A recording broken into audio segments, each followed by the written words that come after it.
fantastic. This is GT racing right now. He's got traction, he's going around the outside of both of them. Maloney! Oh, he's taking Anderson. Anderson's up top here. Oh my God! Big crash. Oh my goodness, half the field's going to get rolled. Sec's very close. These guys are want to make their way through the field very quickly. Oh, there we go. Oh no!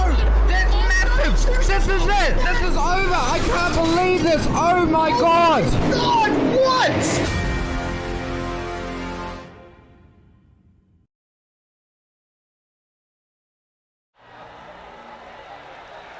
Welcome to Ozicar Skip Barber Series here on a Thursday night on Simspeed TV. And wow, this is going to be an interesting one.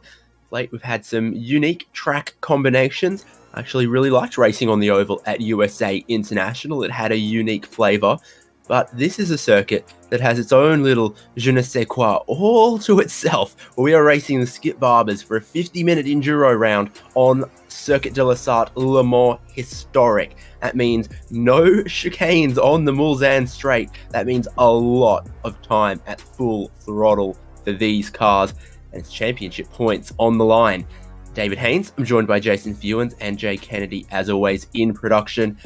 Jason, what comes to mind racing these kind of cars at a track like this? I mean, we are always barking, hammering on about the slipstream. This turns it up past 11, potentially to a 12 out of 10. Well, typically in Aussie car fashion, it's something out of the box, isn't it? Ira's always thinking ahead and trying to do something different to keep everybody interested, and this is definitely going down that path. Very, very wide track. Along these straights, we can possibly get 4, 5, 6 cars wide, so the draft is going to be absolutely critical. And I wouldn't be surprised if you see people slipstream each other 2 or 3 times down this back straight. It's going to be absolutely epic.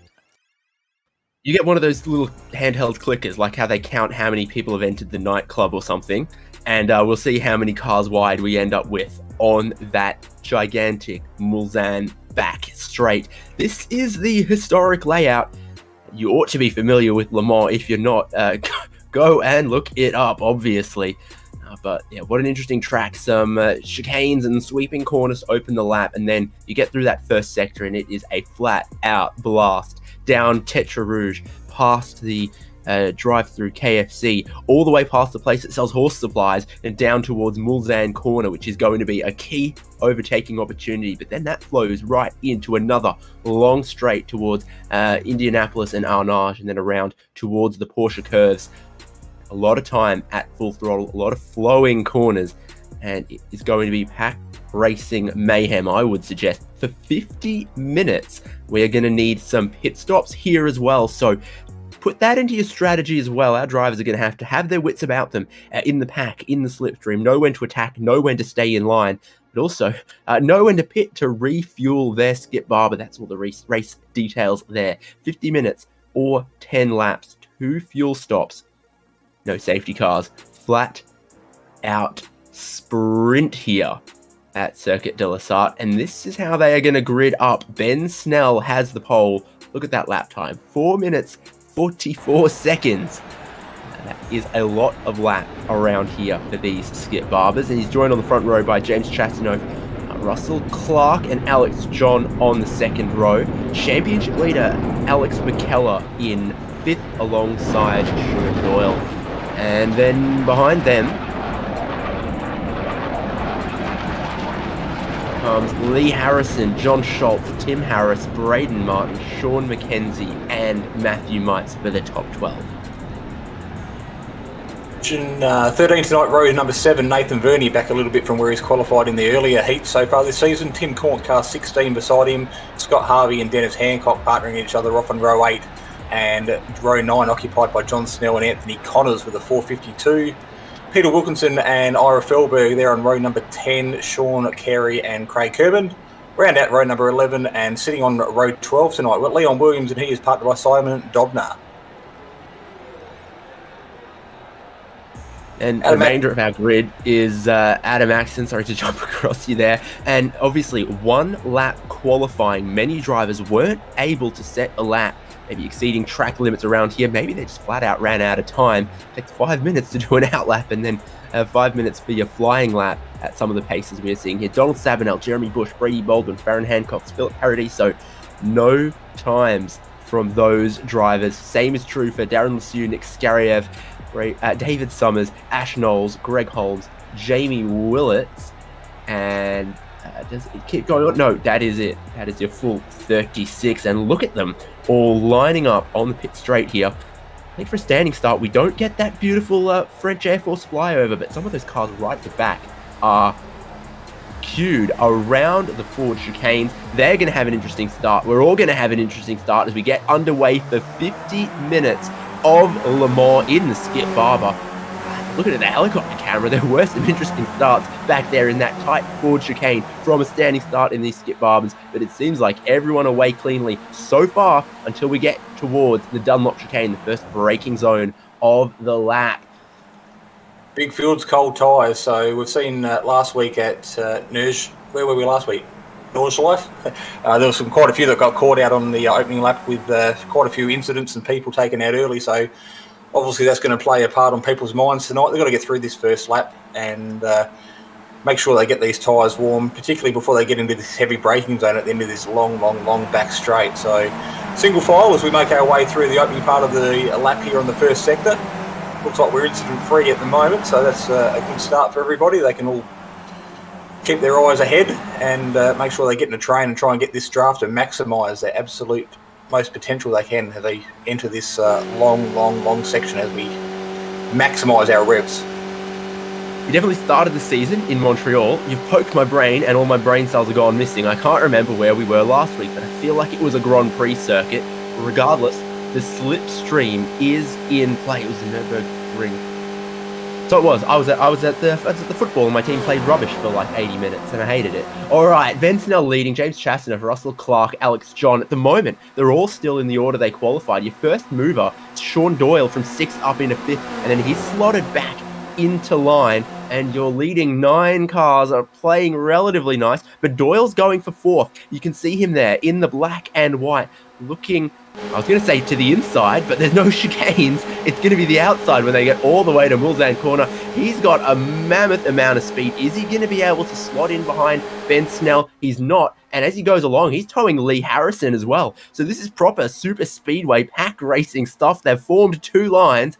And that is Lee Harrison right up behind Sean Doyle, who is now your leader. He's going to chop down to the low side. I don't know how to describe this racing. Flat out down the Mulsanne straight. But they are eventually approaching a corner. Mulsanne Corner is up there. Look at them. 3 wide. Are we going to call that 4 wide in the background? That's the next pack from 10th back being led by Timothy Harris. But here, side by side for the lead, Lee Harrison, Sean Doyle, and Sean Doyle has the inside, has his nose in front. A lot of 2 wide there is all going to have to go single file through the corner, and then it's all going to kick off again down this next straight towards Indianapolis and Arnage. As everyone makes it safely through the first heavy braking zone of the track, that straight seems to go on forever and ever, but everybody seems to have made their way around now as they circulate their way down to the second longest straight on this circuit here tonight. As we look at Peter Wilkinson in full concentration as he makes his way down through the field tonight. He's got his Locked On Lads hat on. What are his signs in the background? I'm just going to assume they say live, laugh, love, and that's the kind of guy he is.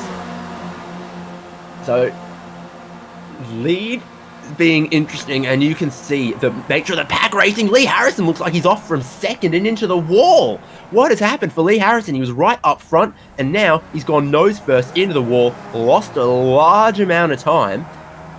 Did he make a mistake all on his own? I only caught the end of it, saw him skidding across the runoff. He was battling Sean Doyle for the lead, and yeah, that is a bit of damage on the nose. Looks like the suspension is going to be okay, but he might be a candidate for an early pit stop in this one. Oh, all by himself. He's gotten in too hot. It snapped and then bonk into those tyres. Still got his front wing on him though, so he did manage to lose quite a bit of speed before he actually made contact there. So he will be able to rejoin the race and continue on tonight. But of course, it is an enduro event tonight, so There is pit stops involved, but this is absolutely going to throw him out of strategy compared to everybody else in the field. That may play into his favour later on in the end of the night, but unlike our normal schedule we have here at Ozicar, where it's a normally 2-race sprint, we are here for 6 laps tonight, so it's going to be a long race for him to see the checkered flag before the night's out. A lot of drivers running really wide on the exit of the Porsche curves there, and you've got to be careful doing that. There is some slowdowns out there. You've got to be careful if you're Simon Dobner and others, because they have, I think someone's gone into a spin there, getting out too wide onto the dirty stuff, and then they've all splayed out across the track and caused a real blockage. I didn't see anyone plow into it, thankfully, but definitely Simon Dobner, Adam Axon there, who got into a little bit of trouble. That corner is just subtly off camber, really tricks you into going out wide. Someone spun to start all of that, and then the other drivers coming around the corner had to do something. We're going to take a look here. There's a bit of side-by-side through the right-hander. I think it might have been Dobner actually got loose early on, and Donald Sabinal got caught up in amongst all that. There we go, as we've watched there, contact's being made with the rear of Sabinal's car, so around he goes and sitting duck. Car 370 there collecting him, and a couple of cars off in the background, just sympathy spinning, so, and it's still going on, tank slappers happening. Sabinal was one of those drivers we might have expected to have seen in the top 10, but had no qualifying time, so obviously he's trying to work his way through there. He's had a little bit of a check-up, and then a driver behind trying to avoid. You lift off the throttle and you might spin the car a little bit, and that's then all, continued to cause an issue and a bit of a stack-up. Alex John leading right now, 6/10. That's not going to last very long. Sean Doyle is in the line behind him, then Ben Snell. So Alex John's come from 4th on the grid to be leading at the moment, and it looks like 6 cars for the lead, unless Braden Martin and John Schultz can leapfrog off each other. Here's Doyle going for the lead. Is he going to drop back in line and then leapfrog with Alex John? There's a lot of potential for that. As he does just that, moves across to the right-hand side of the track, and car 77 there following suit, creating a nice line. There's 1, 2, 3, 4, 5, 6 now as the train makes their way down towards the second third of the Moulin Straight here. Nobody ducking out, sticking the nose out at the moment. They're either trying to save fuel, or they're just happy to sit behind at the moment. Like we said, it's a long endurance race, 50 minutes long, 6 laps, whichever comes first. So no time to do anything silly at the moment. Just sit tight and see how the race unfolds.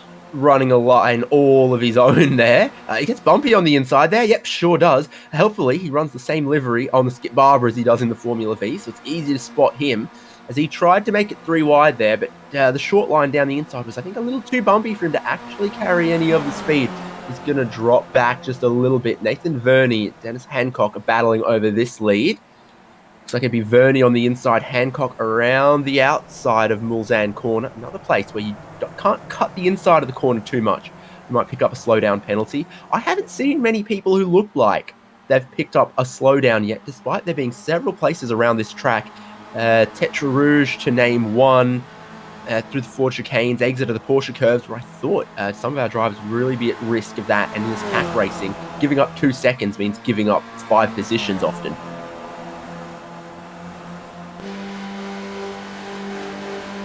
Jump on board with Alex John here as we currently sitting in 2nd place, up 2 from where he started tonight.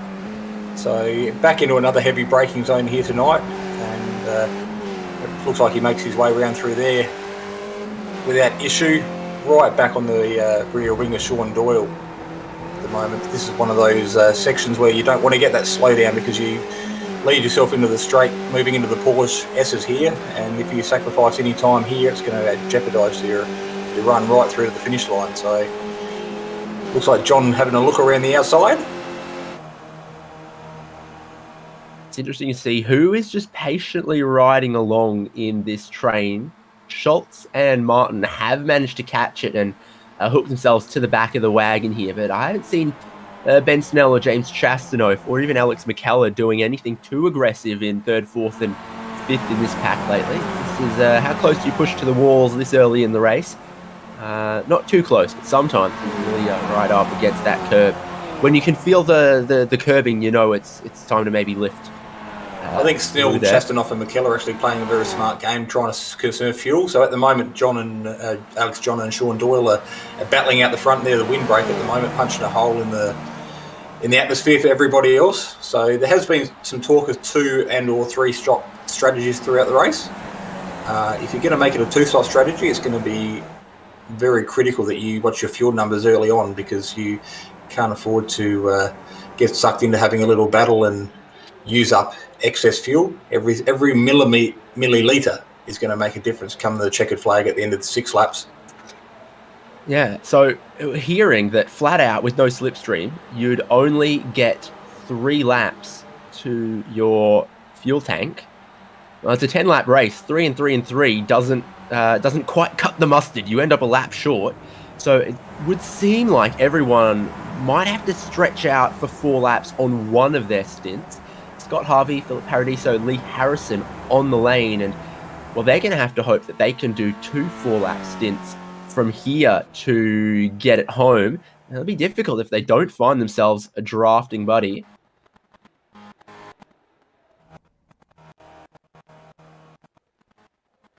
Ashley Knowles running 33rd at the moment, but did pit at the end of lap 1. So Ashley was one of those that got caught up in the opening lap incidents, and he was one of the 4 that actually pitted. So around Ashley, there should be a number of other draft buddies he can potentially work with. And he's in Brisbane. He must have the same ISP as me.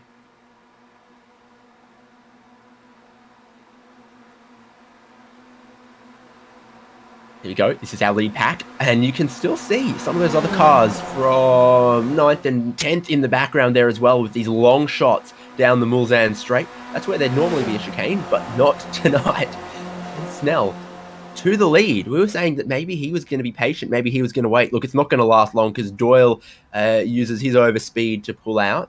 Alex John might do the same as well in a minute. But McKellar just riding 2-3 car lengths back off everyone and staying in line. I'm watching him here as he is just happy to ride along. That's the long game in effect. It's a magical shot there captured, isn't it? It just seems to go on forever and ever, and you've got to realise that's only the first 2/3 of the straight. We're still got a third to go, so... Yeah, it's kind of impressive. That's how they used to race Le Mans for many, many, many, many decades, until safety got invented sometime in the early 90s. Sean Doyle is back to the lead, and Snell in second. And the fastest lap of the race, interestingly, belongs to 7th place John Schultz at the moment. So him and Braden Martin must have done a really good job working together to be able to catch the top 6, because they were 1.5 seconds off, and then I think they've managed to leapfrog each other, and in doing so, Schultz has picked up a really quick lap to reel in the leaders. What are we looking at here? John Snell currently sitting in 16th position. Looks like he's in a little battle with Peter Wilkinson, so they are approximately 20 seconds off the lead at the moment. They swap positions. Not teammates, but when you're out here by yourself, you really got to work port with in whoever. A storm. Yeah, absolutely. Whoever's around, you've got to learn to work with them, and as you've seen with Braden Martin and Schultz there, that's obviously worked for them. They've got on the back of the leading 6, which has now become to 8. So that just makes things all the more interesting as the race continues. Most of the way around this lap now will be interesting to see who has to pit from the lead pack at the end of this and who keeps going. This is where it could get interesting, because our leading cars have been inseparable so far this race, but the pit stops might change that, might give someone the edge. I'm tipping Chastanoff and McKellar to carry on for another lap. We might see Sean Doyle in, for example. He's been real aggressive going for the lead. There's your championship standings there. Stella McKellar at the pointy end of the points right now. And Ben Snell, Alex John, and all 3 of those drivers in this pack up the front right now. And with just one race tonight, of course, it pays more points than split across race 1 and race 2. You can't afford to DNF tonight. And there's Doyle for pit lane, and everyone else continues. That could be really, really painful if he comes out of this pit stop without any drafting buddies, without anyone to work with. He has to drop back to some drivers like these who are coming into the lane. Don't appear on my timing screen yet because they haven't crossed the entry line yet. So we've got Nathan Verney and Dennis Hancock and Sean McKenzie, who all don't back themselves to go 4 laps on a tank. Well, you picked it. You said he was potentially one of the ones that was going to dive for pit lane. So as he sits there and refuels up, the race does continue up the front. And that's left Ben Snell and Alex John and James Chastanoff out there to lead the way. So Chastity just sitting there at the moment, again, just playing the numbers game. I think he's quite happily sitting back in 3rd position. He's only a second off the lead. So no reason to panic just yet.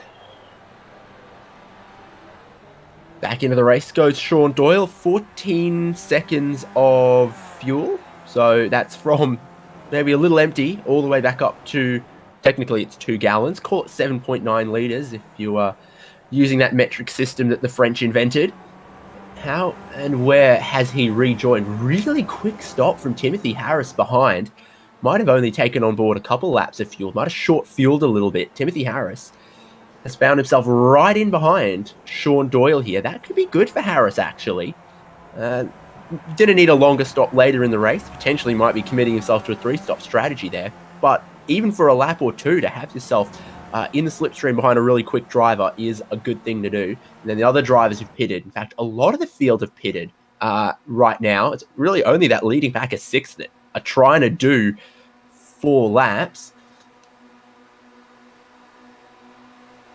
So Tim Harris was one of those ones on lap 1 who was definitely an aggressive mover, and he was out to take some of the glory time and TV time before his little mishap. So he had some damage there. So to recover and sit behind what was potentially the race leader, he's actually done a pretty good job. So looks like he's got his front wing fixed from the little bit of damage that he incurred from that. So he can focus on the remaining laps now and try and work with Nathan. A couple of fast drivers there. So these guys will definitely need to pit this time round, so we'll have to watch the pit exit as these guys leave and see where Verney and Harrison pull out. Wish we had a throttle trace for some of the guys sitting in line, Tour de France style. I have to imagine 5th gear, some of them might be only doing 70% throttle or something, saving a lot of fuel all the way down the straight if they're going to do the same speed in a straight line in the draft 4 cars deep as the leader is doing, punching through the air. I don't know if you can hear the throttle percentage from on board. Really, you'd only kind of hear the revs, I suspect. But here's Doyle, and this is the kind of race he's having here, where he's scrapping with someone who pitted on lap 1, while the top 6, 7 are all trying to work together.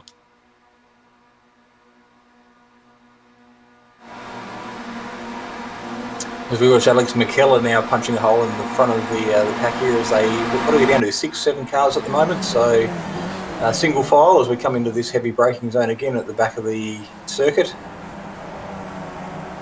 Those familiar green cars are out the front leading the way, and a couple of locked-on cars in there amongst the mix as well. So just Chastity and Braden Martin to reset the colour palette.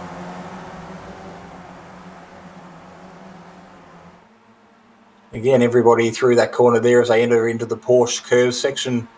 Looks like nobody's having any incidents at the moment, so everybody's got a clean, straight car. So as we approach the first third of the race, this is going to be our critical pit stop moment as the drivers all come through. So have you got any pit numbers there from where the previous guys have pitted there, David?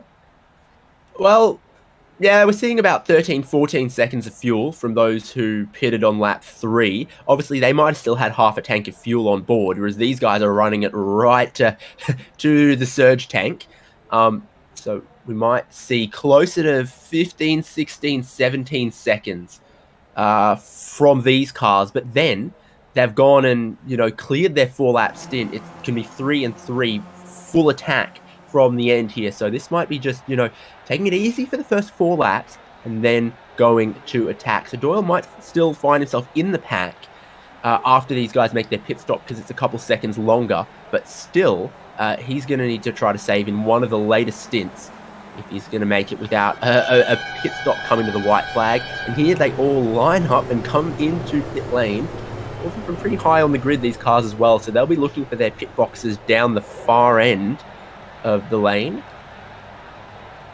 So this is going to play into strategy too, because if we're pitted at the end of lap 4, some of these guys just may get away with a two-stop strategy. So that's obviously the plan of going a 4-lap stint in this 10-lap race, is that then there's 6 laps to go and they can do 3 and 3. Sean Doyle is going to continue on, navigate the high curves of the Ford chicane, bouncing across them. They're still in the box, everyone else.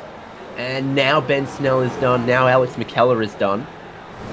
What kind of a positioning is Doyle going to have? I think he's going to be right back in the pack here again, but carrying less fuel than all these other drivers. And of course having warmer tyres, so he had a shorter stop than those around him because he had less fuel to put in, stopping a lap earlier. So he's finding himself back in 4th position as he slips back into the train as they make their way there under the famous bridge. Just having a look, I didn't see a single soul change tyres on pit lane from our top 8. Well, we saw in the endurance round last season, the radial tyres survived 100 laps at the oval circuit that they did, so the oval course. So there shouldn't be any need for a tyre change here tonight. They should see the checkered flag without issue. It's just literally a fuel calculation strategy that's going to be the primary player tonight, I think, as things unfold. So the pit stops has caused a little bit of spreading out in the pack, and they are going full attack now. 3 wide for the lead there is Alex, John, and is that Chastity? It is James Chastanoff. Has his engine completely let go? What has happened there? Has he found himself on the wrong side of something? James Chastanoff from the lead pack has somehow ended up in the wall down the straight. Not what you want at all. Looks like he's still going. I'm not sure what has happened there. Definitely not a puff of smoke at the back of his car at the moment, unless he's clutching, but if you look at the VRS replay here, currently back in 8th after starting on the front row of the grid. Does he have a slowdown and he gets rear-ended, or? Here they come. 1, 2, 3. Does he have to stamp on the brakes to clear the slowdown in time? That can happen, because if you're going down a long straight like the Mulsanne Straight, it's really, really, really difficult to clear a slowdown without, lifting off into a braking zone. 4 wide for the lead. How do you like it? Top split TV around the outside in a pincer maneuver to get around Ben Snell and Sean Doyle. Right before the Mulsanne corner, Alex McKellar to the lead. Alex John in 2nd. So they saved their fuel in stint number 1, and now it's getting crazy up the lead as the 2 top split TV cars. I think they're trying to leave 3rd, 4th, and 5th, 5th, 6th, and 7th in their dust.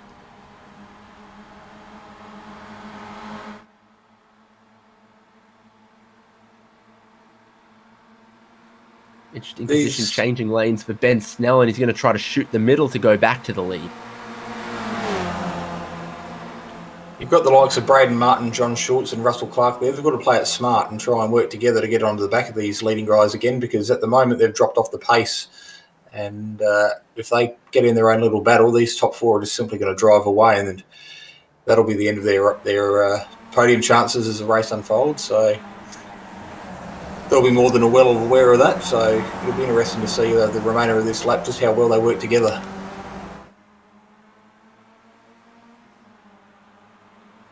Talking about them working together, the fastest lap of the race belongs to Ben Snell at a 4:43.6. I think that's almost a full second faster than than the pole time, because when they work together in the slipstream, they can actually go quicker than by themselves. So it seems like they have actually gained time by working together. It's a big gap behind Braden Martin, who's sitting in 7th at the back of that second pack there. So it's a good 30-odd seconds back to the next car, being Sean Doyle. So Alex John get the wall? I thought through the Porsche curves there, Alex John got real wide and might have just tapped the wall. Yeah, I didn't see anything. Didn't see a puff of smoke, but he looks like he's back on track now and right back on the back of Ben Snell. We get a replay. I hope that means yes, not I'm seeing things.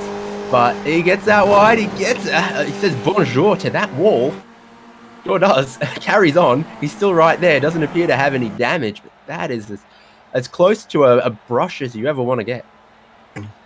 That was well picked up, David. He's very lucky to survive that little incident. It looks like the car's wheels are still pointing forward, which is critical.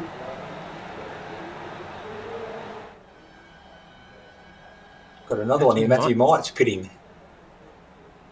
Surely this must be a second pit stop. Yeah, it is. It's after just one lap. No, 2 laps. He pitted after 3. Now he's pitting after 2. He's got 5 laps to go to get to the end here, so he's definitely committed to a 3-stop strategy on that one. I wonder if that's deliberate or if he maybe has a bit of damage that he decided it's worth getting rid of. Not entirely alone there. Scott Harvey on pit lane for the second time as well. This is where I think Chastanoff got the slowdown penalty at Tetra Rouge there. You can either cut the inside too much, or if you go out really, really, really wide on the runoff, you also get given a slowdown penalty, and then just have to completely get out of the throttle at the start of the Mulsanne straight here if you're going to clear it. And you saw how difficult it was for him to do. It cost him an incredible amount of time. He's now 14 seconds off the lead from previously being in the lead pack. Oh, I think Ben Snell might have... No? Ben Snell might have one as well.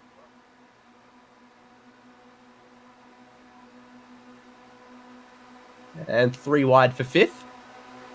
Schultz has his nose in front. Braden Martin and then Russell Clark.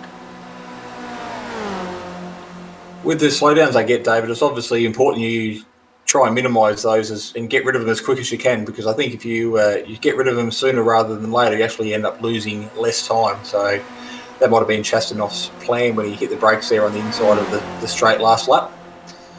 Rather than paying off credit card debt or something, isn't it? Absolutely, the longer you let that go on, the bigger of a problem it becomes.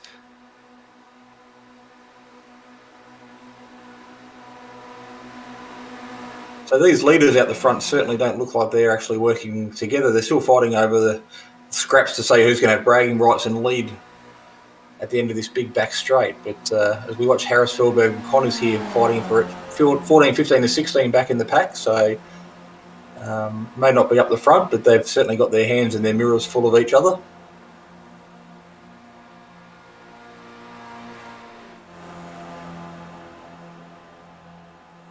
Looks like Tim Harris, Ira Feldberg, Anthony Connors right here in a line. Ira Feldberg in the middle, and is he just waiting? I think he is using Tim Harris, I could say a snowplow, but as a fuel-saving device. Look at Feldberg did go 3 laps on the first stint, so he's still going to be chasing a 4-lap stint somewhere in this race. That's why our top 4 are going full attack, full beans, and then some of the drivers still in need of a bit of fuel saving and just waiting in line, running down the Mulsanne straight, which must take, a minute and a half longer at 80% throttle or something. As we get back to the front of the field, the 4 are still leading out the front, they being Alex McKellar, Ben Snell, Alex John and Sean Doyle. And just lurking in the background, you've got Russell Clark, Braden Martin and John Schultz waiting patiently. So we are, on lap number 6. So it'll be interesting to see if anybody pulls into the pits, has a short fuel and then does try and do another 4-stopper or 4 laps until the checkered flag. Looks like it can be done, but it'll be the first one to blink to see who's going to take the gamble.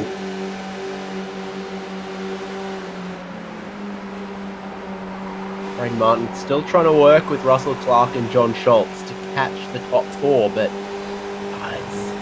they haven't been making progress on this lap so far from what I can tell. He's gone from sort of 2.5 seconds away from the lead to 3.5 seconds away from the lead. It is a hot track today as well, by the way, and you can kind of tell that with how much sideways slip there is for them with these changes of direction coming through the Porsche curves. A lot of attitude from these Skip Barbers through those sort of medium to quick corners.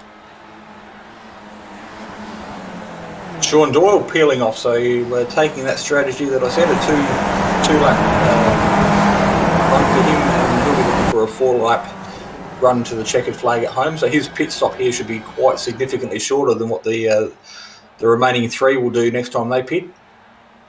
So that just might play into his hands as the race develops. The amount of time left counting down there, is it not? Just a little historic timing board on the pit straight at Le Mans. These are your leaders coming underneath the Dunlop Bridge. There's a slightly smaller one at Tsukuba, but this one's a little more famous. It is just 3 cars for the lead now because of that pit stop from Doyle. So now just McKellar, Snell, and John, the top 3. Some others on the lane there. You saw Mackenzie, Hancock, and Craig Kerman and others. This is everyone who's gone 3 laps and now gone 3 laps again, coming into the pit lane, taking a pit stop with 4 laps to go. Are they going to need that splash and dash on the final lap? It's going to be interesting to see. Ira Felberg continues on though, so obviously he saved a lot drafting off of Tim Harris. Sean Doyle back on track now after a 14.3 second pit stop, so that was relatively quick compared to some of the other ones we've seen so far tonight. The critical factor here to consider is he's got absolutely no one around him, so he's on his lonesome. There's no one to work with, no one to tow behind, and no one to punch a hole in front, so strategy playing out here and forever on the move. So someone might have to give him a call by the time he gets to the end of this back straight to make sure he's still awake. Yeah, he's going to have to set an alarm. That one. Top 3 in line, but only briefly for the moment. Knitting pattern. First goes back to 3rd, and then 2nd goes into 1st or something at these 3-car packs. Russell Clark is going to pull out, try to get past John Schultz, and also going to try to get past Braden Martin. But then I think Schultz slips into his slipstream, then becomes the fastest car and springboards past all of them. It's kind of what seems to happen in these 3-car packs at the moment. Been watching it for the lead as well, where Snell and McKellar and John have traded that a couple times down the pit straight. None of them lifting. No lifting in the draft. For those guys who won 4 laps on the first stint. They're confident they've got the fuel to go flat out. They just want to get down the Mulsanne straight as fast as possible. That means pulling out of the slipstream, carrying their momentum, let someone else slipstream off of them, and then a 3-way leapfrog. So Mackenzie's sitting far on the right-hand side of the circuit. He's obviously not thinking about saving fuel. He's quite happy to sit out there and do his own thing. It looks like Peter Wilkinson there, followed by car number 4, 04 of Jeremy Bush. So they're working together at the moment. Doesn't look like it's an outright speed advantage, but it certainly may benefit in the fuel stop in the fuel tank department.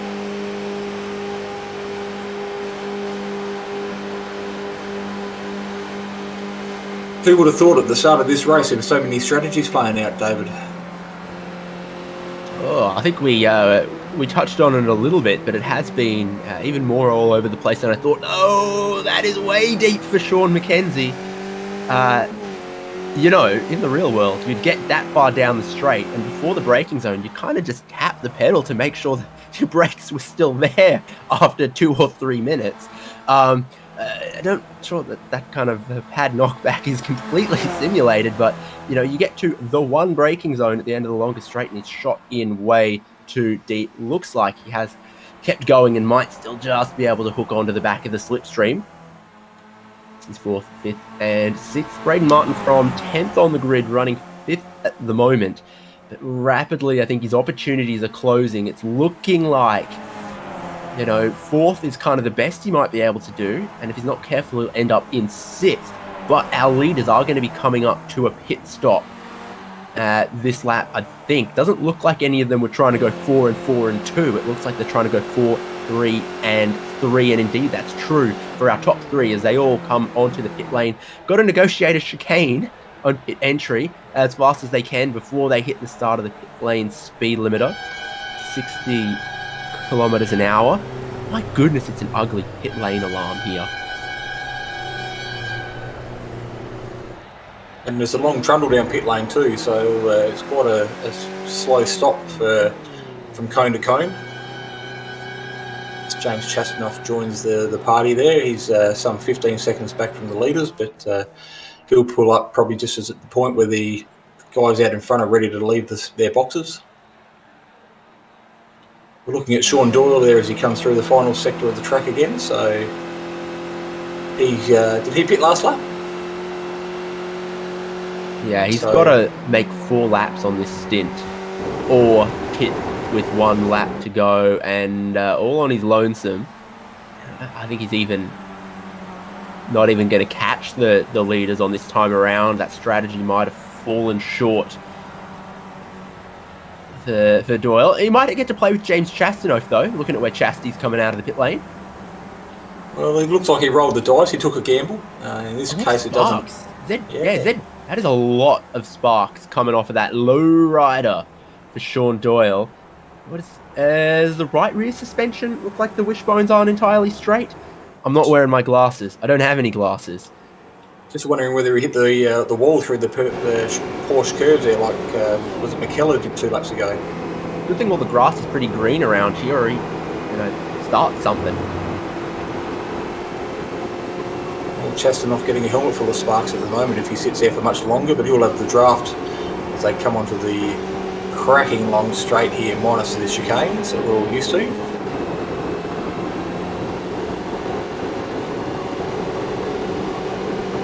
Chastanoff pulls out to the left and leaves Doyle there behind him.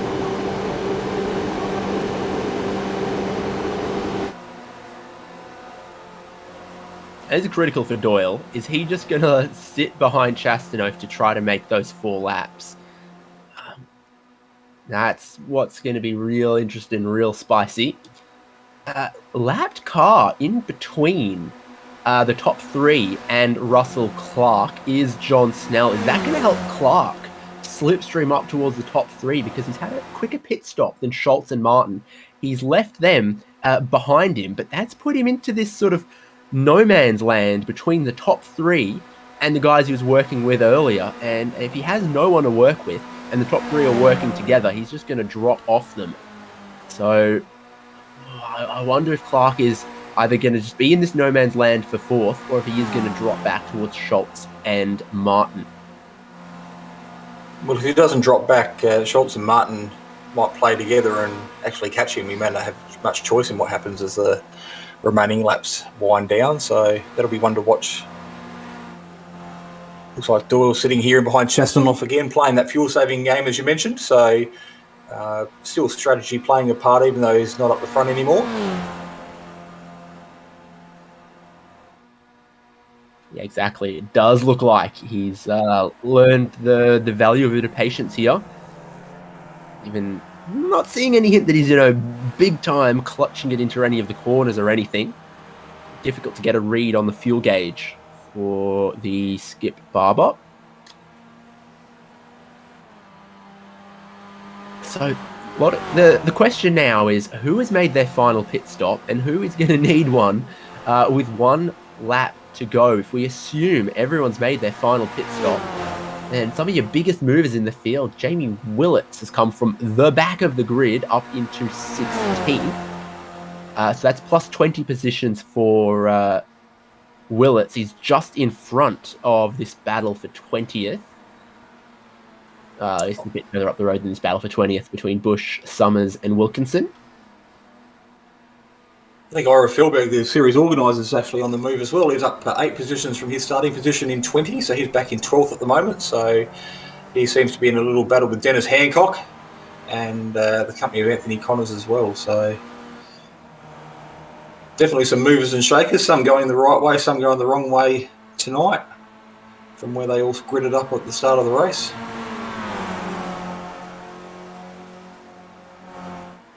It's our top 3. Alex John kept it off the wall this time, and I'm sure he learnt that lesson for sure. Look at how slidey they are coming through those corners. Track temperature is actually dropping a tiny bit. It's down to 43, but that is still quite warm for these cars.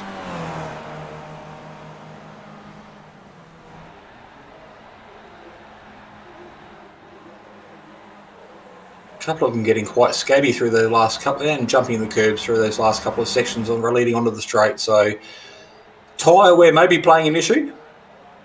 Certainly not at the point where they need to stop and change tyres, but things could be getting a little bit skaty out there with the hot weather that we've been given tonight. So there's your top 6 on the pit straight, and as you can see, Russell Clark, John Scholz and Braden Martin all slightly separated by the pit stops. Are they going to coagulate again? At the moment, they're all just in their little no man's lands. And here's Chastanoff and Doyle, and Doyle's actually dropped out of a second behind Chastity, which isn't good if he's trying to hit that number. And then Hancock up into 9th. Sean McKenzie, after his off-roading adventures, is sitting in 10th. Crossing the line, Verney and Cornt in the background here. So there has been some communication between Chastity and Doyle in my ear, and Doyle's definitely on a fuel-saving mission. So he's opted to not necessarily try and go with Chastity, but he's going to work off his own number rather than try and get the tow. I don't think he's got the fuel capacity there to actually stay with Chastity for the remaining lap. So expect that gap to extend a little bit more as we make our way down this big, long Moorline straight. Scott Harvey in the pits now as well, so he will be making his final visit to the pit bay as Matthew Mites joins him as well. Jeremy Bush as well. These guys pitting with 2 to go. Get to the end.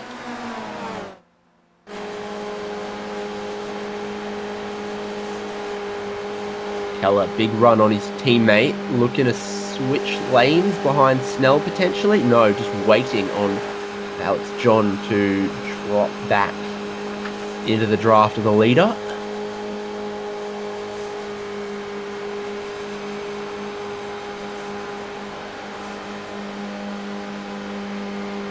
Alex John looking a bit more aggressive than McKellar, just saving the fuel there, riding along in 3rd. So I wonder if he went a bit short on the fuel drop at that stop, because he had the shortest pit stop of anyone.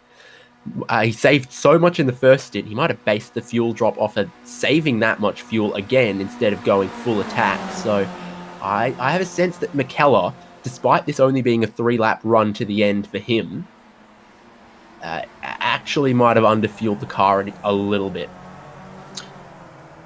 So the 2 top split TV guys there can work together as well.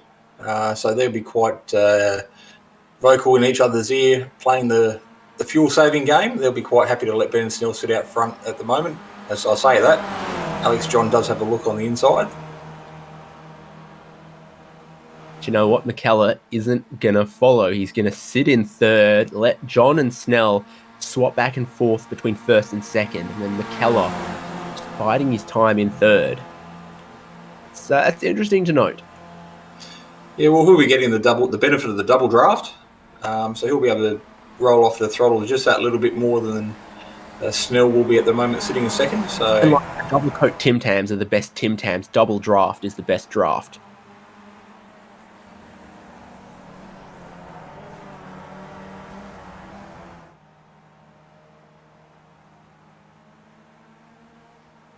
Everybody seems to be playing it quite safe at the moment.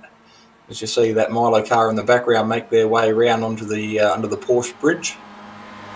Another change for the lead. Snell sticks his nose out to have a look. Alex John quite happy to duck in under the rear wing. Single file through here. There is no room to go side by side, so it's just a matter of conceding a position. And make sure you plant yourself in a position you're happy with leading into this white flag. I reckon you could go side by side on the last lap, but these guys are way too clever to take that kind of risk too early. Snell running very wide. Yeah, and then his father or someone else, John Snell in the background, also running a little wide and then pulling off to the left with what could have been a slowdown. You can get one running out super wide on the paved runoff here at Le Mans. There's the time ticking down because we are about to start the final lap of the race. Snell leads from Alex John, from Alex McKellar. They're 5 seconds clear of anyone else. Who can win this game of chess for the lead? Does Alex McKellar have the fuel to battle in this? Because he is still so cautious. And you know who doesn't have the fuel? Sean Doyle regrettably pitting at the final lap here. So he rolled the dice, as we mentioned before, and it hasn't paid off for Sean, so he's going to find himself way back in the field, and that'll be the end of the race that he was potentially trying to avoid. You hear that? I think it's Donna pouring herself another drink. But he's not alone, because he's joined by Dennis Hancock, and look, I think there will actually be some other drivers as well who are going to need this final pit stop because they just weren't able to work with someone, get enough slipstream, save enough fuel to hit 4 laps anywhere in this race. And it's not just, save a teeny bit here, teeny bit there, you'll make 10 laps. You've got to save big for 4 laps to be able to make that stint work. We go 3 wide. The top split guys have saved it all for the final lap, and they're going to try to box and bully Ben Snell. Alex McKellar, double drafts, slingshots through to the lead. Ben Snell's not having any of it. He wants back in. They can use all 4 lanes and more on the Mulsanne straight. Oh, there was a finish line there. It would have been a photo finish as they all leveled out. McKellar drops backwards, and now it's Snell to the right, Alex John to the left, and the top split TV guys clearly have a plan. You see Snell there parking his car on the right-hand side of the track, and there was quite a few bumps, the car getting untidy and quite loose. So, of course, keeping his foot planted, but he would have lost a little bit of speed there and a little bit of momentum. Considering he's the odd one out here, Ben Snell's doing a great job to hold position and hold with these guys. They're chopping and changing and slipstreaming off each other, the teammates. Snell is always able to pick up enough of a draft somewhere to try to attack them. So where can this race be won? Will it be on the way into the Porsche curves? Will it be on the brakes into the Ford chicane at the end? Will it even be down here at Arnage and Indianapolis, potentially?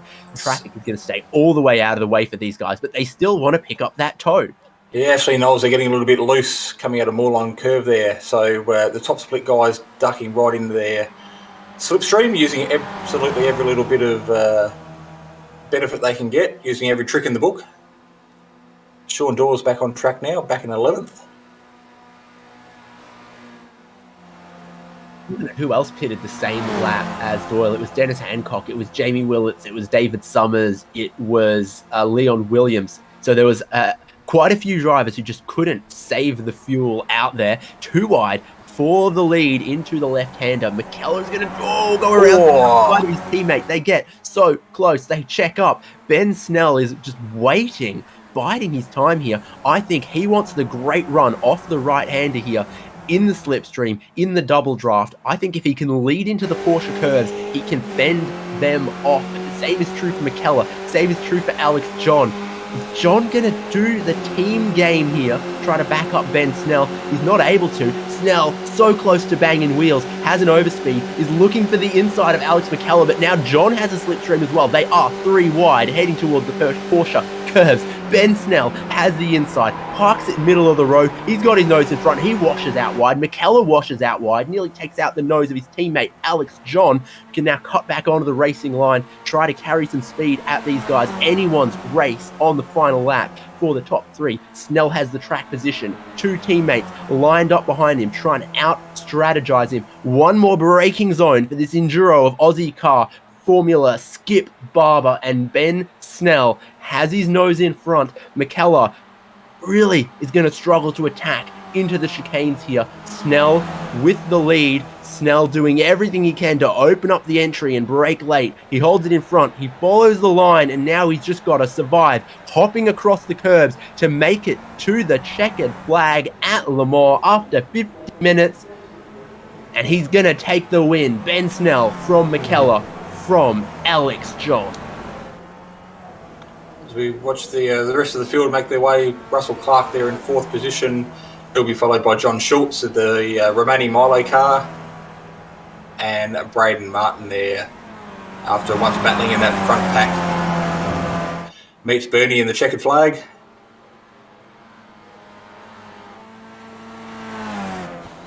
As we watch Bernie and Mackenzie there make their way through the final couple of chicanes as well, so they're far enough apart where they shouldn't be tripping over each other.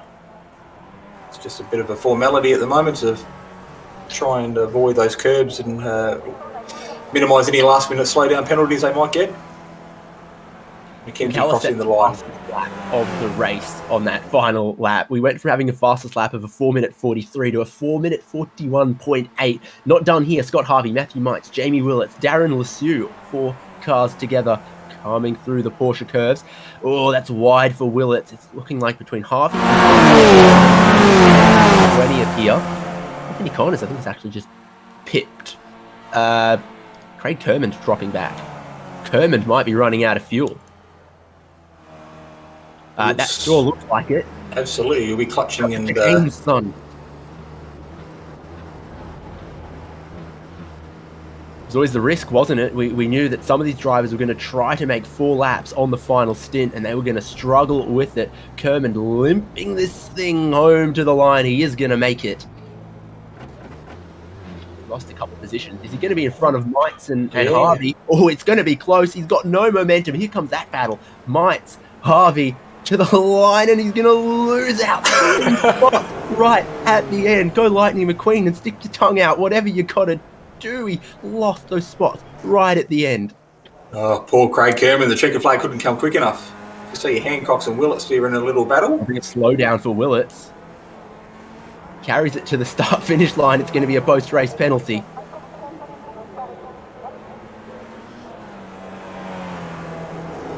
Looks like he conceded the position there anyway, so... Was it Bush? Not sure. But you definitely got in a little hot to the 4 chicanes, shortcut it a little bit, and that can be post-race. The time can be added if you don't serve the slowdown before the start-finish line. But wow, what a battle between our top 3. Ben Snell outfoxes the TSTV teammates Alex McKellar and Alex John. Russell Clark, quick pit stop at the last round of stops, let him break clear and grab 4th place from John Schultz and Braden Martin, who just couldn't get in the slipstream to run with him. Chastanov, 19 seconds off the lead, and it all started from a very poorly timed slowdown penalty. Nathan Verney in 8th, Sean McKenzie in 9th, and Tim Cornt in 10th. 11th, our race leader there early on in the race, Sean Doyle, just finishing a minute behind the front runners there, making that extra pit stop with a lap to go. Dennis Hancock in 12th, followed by Tim Harris and Ira Felberg across the line in 14th. Anthony Connors, 15th, with Peter Wilkinson from 16th position there. Brady Baldwin and Matthew Mites, 17 and 18, with Scott Harvey and James Willits rounding out your top 20.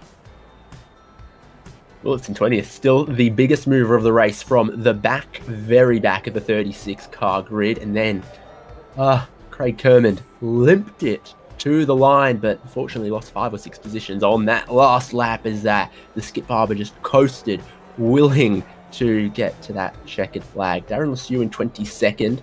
David Summers, Baron Hancock, Jeremy Bush, Philip Paradiso, Leon Williams, Lee Harrison, Sean Carey, and Adam Axon. And then the last cars on the lead, last car on the lead lap, because what a big lap it is here. It's retirements or damage for Ash Knowles, Simon Dobnett, Greg Holmes, Donald Sabanel, and John Snell. 35 cars taking the start, and what a race they delivered. I mean, you turn that slipstream up a notch, and suddenly the strategy games are afoot, and the racecraft becomes just as important as the consistency. Yeah, well, McKellar there obviously finishing still on the podium, but he's got the championship to think about tonight, so he didn't want to do anything too drastic in these dying laps. Of course, being an enduro, it was double points. So Donald Sabanel there finished 2 laps down. That'll really hurt his championship campaign. So he might just happen to play a wingman role for the remaining 3 rounds of this 6-round series. So next week we are off to USA Speedway with the Ozicar Skip Barbers for round number 4. Should be another interesting concept. I think it's a very similar format once again. So we go from flat out at Le Mans to short track racing in the USA. So it should be two sprint races next week. A short one followed by a longer one. So 15 and 30. But let's get some interviews now from our podium at Le Mans. We'll start at the very top. Ben Snell, welcome. Congratulations. Against two teammates, and you had to outplay him, outsmart him, and somehow got away with that win. Yeah, that was a really intense half a lap of racing after 50 minutes of trundling around and making sure that you were in the lead pack at the end and trying to make that lead pack as small as possible. But yeah, of course, props to AJ and Mr. McKellar. It was close, clean racing. And we had a little bit of an interesting entry into the Porsche curves, but other than that, we all respected each other, and no one's shutting each other out and hitting each other in defenses and stuff like that. So it was great, good fun racing. First laps of that first stint, 4-minute 45, 4-minute 44, and then in the final stint, you pull out a 4-minute 41. How full on was the fuel saving to hit that 4 laps at the start? So we were doing, like 445s, 444s. It was really hard because AJ and myself, we kind of because we were at the front of the pack, we kind of got forced to do a lot of the wind braking, and we were trying to do our best while moving backwards and forwards. And then I think it was Sean Doyle just comes flying down the side of us on the front, on the back straight on the first lap.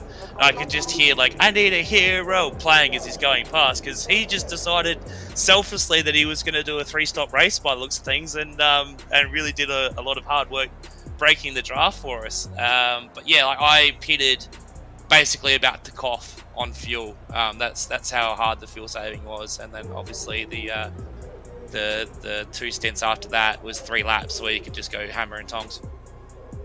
Where can people stream your cover of I Need a Hero?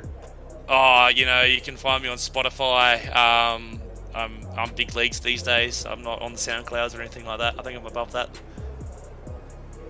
Well, fair enough. Fair enough. But it goes to, the slipstream, we just can't talk enough about it. It's just ridiculous in these cars at this track. Down the Mulsanne Straight, did you have a count how many times a leapfrog took place? Because I think it might have been 5 or 6 swaps back and forth before there's a corner at the end.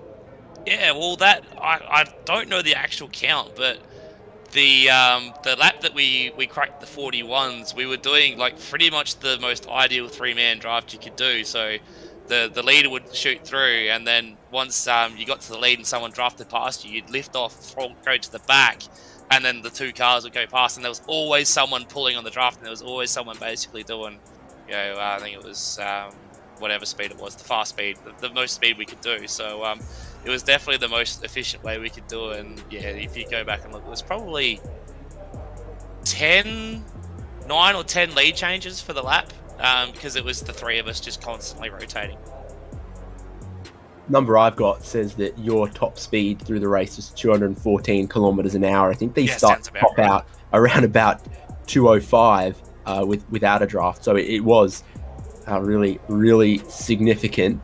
What about that last stop? Because obviously you weren't going to fill the car to the brim with 3 laps to go. And from what I was seeing in the last couple of laps, it looked like the guys you were battling against might have short-fueled it a little more than you. Yeah, so Alex, both of the guys run VR, and McKellar uses Sodi, and he left his on whatever setting it is. So he calculated his fuel usage from the race, which was constantly fuel saving. So it only gave him 6 liters. So he had to massively save for the last stint. And Alex and AJ and I went, okay, look, you hang at the back, we'll do the heavy lifting, because at the end of the day, even though McKellar and I are fighting for a championship, you don't want to see someone run out of fuel, and that's the reason you get a leg up in the championship. We want to have a close, hard fight and keep going that way. So yeah, that's just what we did, and we got McKellar home to the line, and AJ and I, AJ did a full fuel, and I think I only took a litre less, so it wasn't that much. Well, congratulations. You pick up a bag of points. You make the championship a little more spicy. What are you going to do for the rest of the season to stop McKellar from running away with it? I'm just gonna keep doing what I'm doing, trying to win races, trying to get I have pace, so I'm just trying to get those fastest laps. Bloody McKellar pipped me by 4 thousandths of a second for the fastest lap on that lap where we cracked into the 41. So I was like, I did 41. No one should beat that. And then McKellar pops through and he goes purple on the timing. And I'm like, oh, you bastard.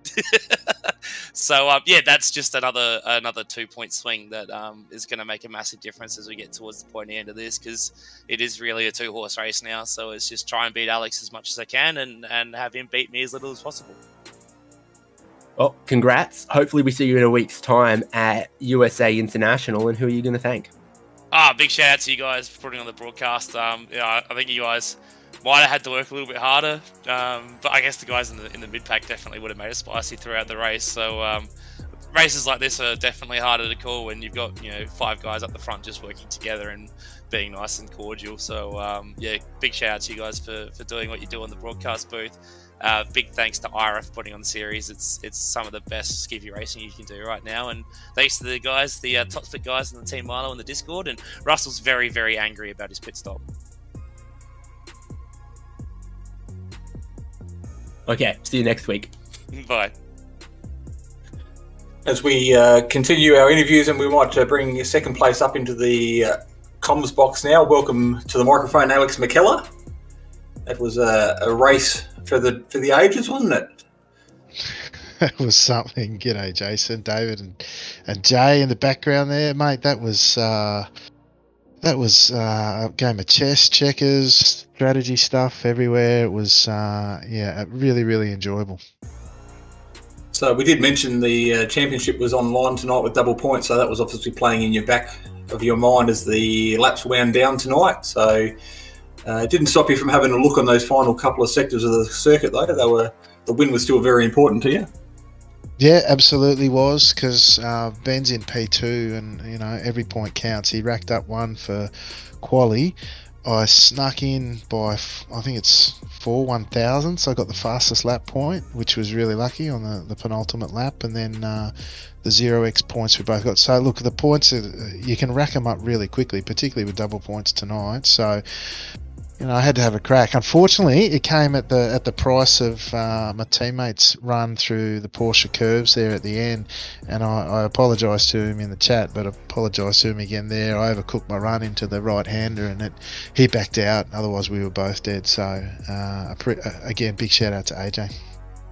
Yeah, it did look a little bit spicy there, and Ben was just sitting back, rubbing his virtual hands together, I guess, waiting for the potential contact. But between you and AJ, obviously things worked out all right as you led through that section of the track. But Ben had some incredible speed there in the last section, so it wasn't a lot you could do. You were doing your best as teammates to try and work together to minimise his impact on the championship. But at the drop of the checkered flag, he managed to get you right at the death knock. So.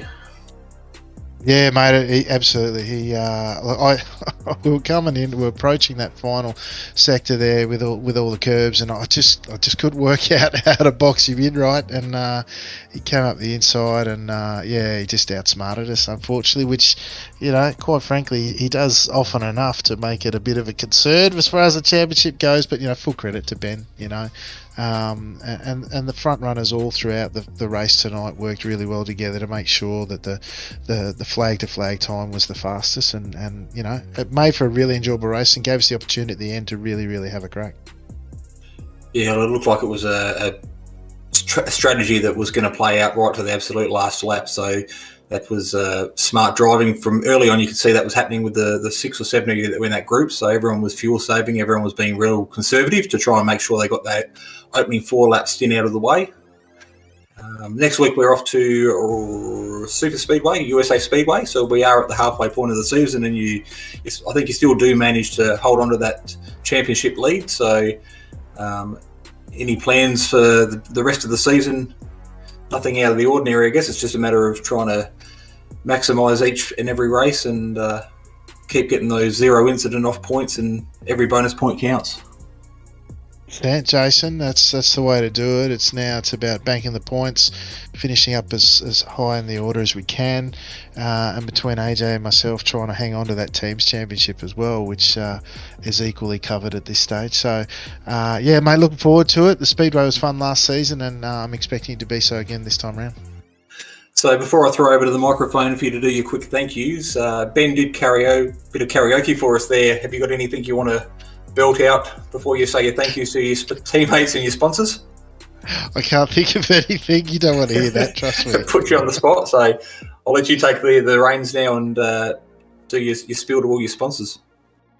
Yeah, no, just thanks to AJ, of course, my teammate, you guys for putting on the broadcast. Really looking forward to that. Shout out to my my two daughters and my wife who enjoyed watching your broadcast tonight. They came in, burst in the room, big grins on their faces. So thanks to all the girls for watching tonight. Really made my night. And to Ira, of course, for putting on the championship. He's doing a fantastic job there. And finally to all the racers out there who, rocking up in such big numbers, really make it an enjoyable night. 35 odd cars out there tonight, makes it what it is. So thanks to those guys as well. Well done, Alex. And throw it over you to Dave. You can have a talk to AJ and our final podium getter tonight. Yeah, exactly. Sitting in third today, Alex John, working with your teammate best you could, but sometimes the best just isn't quite enough when you're up against someone like Ben Snell. Yeah, I should be happy to get a podium, but I feel like I just came dead last in a 3-car race, unfortunately. But good points, but a little disappointing how it ended. You would have had thoughts in your mind heading to this round about what the Skip Barber is going to be like on that back straight, on the Mulsanne straight without chicanes. Did it race like you were expecting, or any surprises that came once you were in the heat of battle? No, more or less how expected. We had a big talk on Tuesday night on how it was all going to go down. The first lap we came out after the first pit stop, and that was where it was hammer time. I don't know if you guys saw, but it was absolute chaos because we had a plan, but we didn't know how to execute it. So we were just all over left, right, middle, 3 wide at places, and then from the next lap onwards, we sort of figured out a process, which really helped us make a gap to that second group. So that was good, and there's definitely a lot of planning went into it. Well, your teammate McKellar quite close to Ben Snell in the championship, even closer now. On the last lap, was there any McKellar is faster than you? Any team orders there?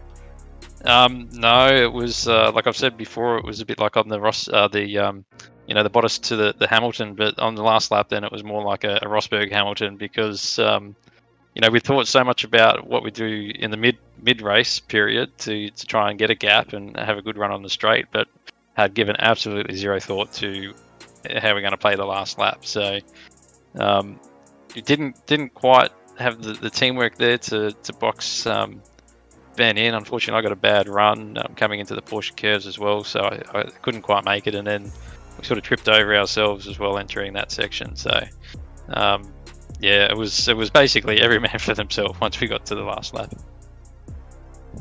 So you still came out with the podium, leaving some of the drivers behind you in the dust. But what a race at Le Mans. How would you sum it up? Oh, it was great fun. I was actually, we've raced the chicane version around here, but it's the first time we've done that layout, and it was really awesome to have have to think really hard about the strategy and work as a team, like a peloton on a big bike race. So that was something I'd never done before. It was awesome. Well, we look forward to seeing you next week at USA International, where it's probably going to be a bit of a different flavour than this. McKellar might have already rattled off the spiel a little bit, but who are you going to thank? Oh yeah, look, I'll thank all the boys in green. They put in a lot of work this week to make sure we were up there. Thanks to you guys. I look forward to watching back the replay and seeing all the action in the mid pack that I didn't get to see, and great track choice. I hope we get to do this one again. Thank you. Thanks, guys. Well, I think that's everything from Le Mans, France.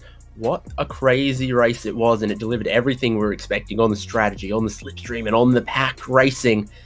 Next week, though, USA Speedway at a half mile or so, I think it is. Definitely a challenge in these Skip Barbers that aren't really, or at all, an oval racing car, but we've seen before in Ozicar Racing that it can work and it can produce some very interesting races. Who can forget that last lap battle last time we went, with 2 races in the sprint format coming up next week. Hopefully, when we get 2 finishes like that, it's very, very possible as the championship battle heats up. Thanks for joining us on Simspeed TV for Ozicar Formula Skip Barber Series. It was brought to you by those names you see there: Simfinity, Locked on iRacing Podcast, Prestige Trophy Badge and Engraving, 24/7 Race Control. I've been David Haynes. Jason Fewens with me, Jay Kennedy producing. We look forward to seeing you for Ozicar again on Wednesday night for Formula V and next Thursday for Skip Barber Series. Subscribe if you're watching on YouTube. Chuck us a like on Facebook. If you're watching on Twitch, of course, give us a follow so you don't miss any of Ozicar. We'll see you next time.